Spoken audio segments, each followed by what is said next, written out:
com desempenho, funcionalidade, estética, qualidade, custo e etc.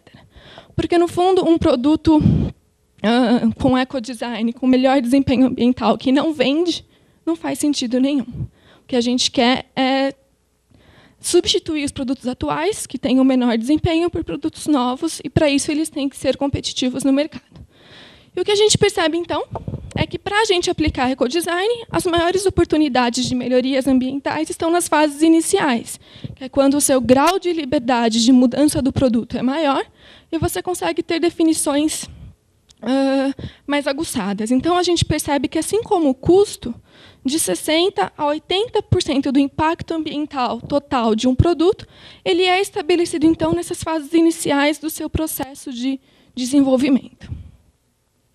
E aí, então, a gente tem diversos termos que são utilizados para definir o mesmo conceito de ecodesign. Então, ecodesign é o termo mais usado na Europa, mas a gente tem também o termo Design for Environment, o DFE, que ele é mais utilizado nos Estados Unidos, e temos também outros termos que definem o mesmo conceito, com algumas variações. Então, por exemplo, temos Life Cycle Design, Green Design, Sustainable Design. A principal diferença do Sustainable Design é que ele considera também a questão social, que no ecodesign não é considerada de forma abrangente. E como que fica, então, esse ciclo de vida para os produtos eletroeletrônicos, que é o foco desse trabalho da Ambientronic? Então, o que a gente percebe, principalmente aqui no Brasil, mas também em outros lugares do mundo, é que, para o setor de eletroeletrônicos, a gente praticamente não tem esse fluxo secundário, então, esse fluxo reverso. Então, ele, por enquanto, ainda é um fluxo linear, em que a gente tem o descarte do produto e a gente não reaproveita essa matéria-prima que está no lixo eletrônico. E o que a gente percebe, então, quanto ao consumo de insumos, é que o setor de eletroeletrônicos ele utiliza muitos materiais raros e tóxicos na composição dos seus produtos. Então, aqui eu trouxe para vocês uma ideia dos materiais raros que são usados nos eletroeletrônicos. Então, nós temos o ouro, cobre, prata, platina, alumínio. E temos também o uso das chamadas terras raras. São 17 metais extremamente raros, que são fundamentais hoje para o desenvolvimento desses produtos eletroeletrônicos. Então, por exemplo, temos o neodímio, o tébio, o lantânio, e etc. Por exemplo, aquela função que a gente conhece bastante do celular, dele vibrar, ele só é possível pela utilização desses metais de terras raras. E hoje, o maior produtor desses metais é a China. E eles dominam muito esse mercado. E quando a gente fala, então, de substâncias tóxicas, a gente tem o uso de diversos metais pesados nesses produtos. E eu trouxe um videozinho rápido para vocês. Deixa eu ver se vai funcionar o link. Que ele mostra, então, qual é o efeito dessas substâncias na saúde humana.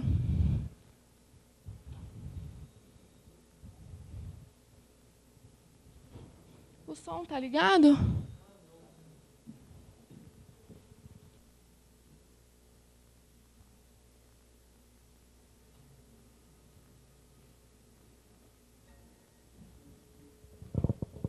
Não.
Então, esse filme ele mostra quais são essas substâncias que estão presentes nos eletroeletrônicos. A gente tem que considerar que, mesmo elas estando em uma pequena concentração, em produtos isolados, quando a gente multiplica isso, então, pelos diversos produtos que são consumidos e produzidos pela humanidade, esse volume de substâncias é bem significativo. E, além desses metais pesados, então, nós temos também o uso de PVC, de solventes, de retardantes bromados de chama, que também são substâncias tóxicas presentes nos eletroeletrônicos. Então, aqui, só para a gente ter uma ideia da quantidade de materiais que é utilizado, esse exemplo foi publicado pelo NEP, e ele mostra, então, quais elementos da tabela periódica são utilizados num telefone celular. Então, a gente pode, com essa figura, ter uma noção da diversidade de materiais que são utilizados, e também podemos ver também que a maioria deles são tóxicos. Então, vamos lá. Voltando para o ciclo de vida material dos eletroeletrônicos, além, então, do uso de materiais raros e tóxicos, a gente tem também, hoje, a disposição inadequada destes resíduos. Aqui no Brasil, a gente já sabe que poucos municípios ainda têm aterros sanitários, então a maioria do nosso lixo é enviado para lixões que não têm um tratamento adequado de lixiviado e etc., o que acaba contaminando o nosso lençol freático, o nosso solo e etc. E no Brasil, então, já foi estimado que a geração, então, de 680 mil toneladas por ano desses resíduos de equipamentos eletroeletrônicos, sendo, então, um consumo per capita de 3,5 kg por habitante. Esses dados são atuais, são do governo de Minas Gerais, de 2010, que fizeram, então, um levantamento sobre essa questão de resíduos de equipamentos eletroeletrônicos. E uma coisa muito triste, mas que também acontece bastante, é os impactos, então, decorrentes dessas atividades na saúde humana e no meio ambiente. Então, a gente percebe que os trabalhadores dessas fábricas de eletroeletrônicos, então, eles apresentam 40% mais chances de desenvolver câncer de rim, câncer cerebral e também leucemia. E, devido à disposição inadequada desses resíduos, muitos deles são enviados para a China, em que são tratados, reciclados, se é que a gente pode usar essa palavra, de forma praticamente desumana, com várias crianças, eles queimam os circuitos eletrônicos para recuperar os metais, e a gente pode imaginar, então, qual é o impacto na saúde humana e no meio ambiente para essa população. E aqui, então, eu trouxe uma chargezinha para a gente conversar um pouquinho sobre o consumismo que a gente enfrenta atualmente. Então, a gente vai a uma loja, vê um celular, está super barato, a gente resolve comprar, sem considerar, então, as consequências que essa compra, que o descarte desse produto vai ter no meio ambiente e na saúde das pessoas, na verdade, de toda a sociedade.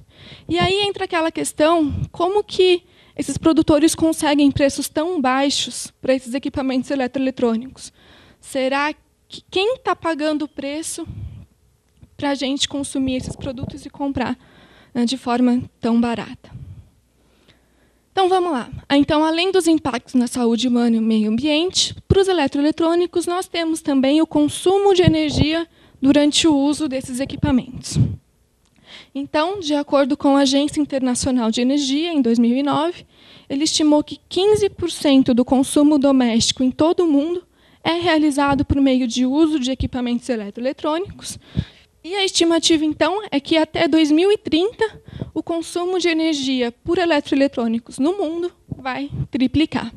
Então, o consumo de energia é um fator super importante também quando a gente fala do ciclo de vida de produtos eletroeletrônicos. E vamos lá. E vendo, então, esse cenário de impactos ambientais associados ao ciclo de vida de eletroeletrônicos, a Comunidade Europeia, então, estabeleceu diversas diretrizes que tentam minimizar os impactos associados a esse setor. Então, quanto ao uso de materiais tóxicos, nós temos o estabelecimento da RoHS. Quanto à disposição inadequada, eles criaram a W3E. E, quanto ao consumo de energia, a gente tem também a norma, a diretiva EUP. Eu vou entrar um pouquinho em detalhe em cada uma delas para a gente ter uma ideia mais abrangentes de como elas funcionam. Então, a RoHS, ela trata, então, da restrição do uso de substâncias perigosas em equipamentos eletroeletrônicos. Então, ela restringe o uso de 6 substâncias tóxicas, tanto na manufatura quanto na composição desses equipamentos. Então, essas substâncias são o chumbo, o mercúrio, o cádmio, o cromo hexavalente e os retardantes de chama. Então, nós temos as bifenilas polibrominadas e o éter de fenil, assim como a Márcia comentou na palestra dela. Então, a RoHS ela entrou em vigor a partir de julho de 2006, e, a partir desse momento, então, nenhum produto usando essas substâncias pode ser comercializado na Europa. E a conformidade, então, RoHS é realizada por laboratórios acreditados. Nós temos também, então, a W3E, que é uma diretiva para resíduos de equipamentos eletroeletrônicos.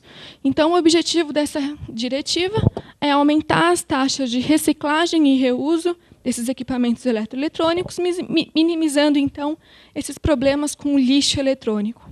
E essa diretiva ela estabelece, então, 4 pontos principais.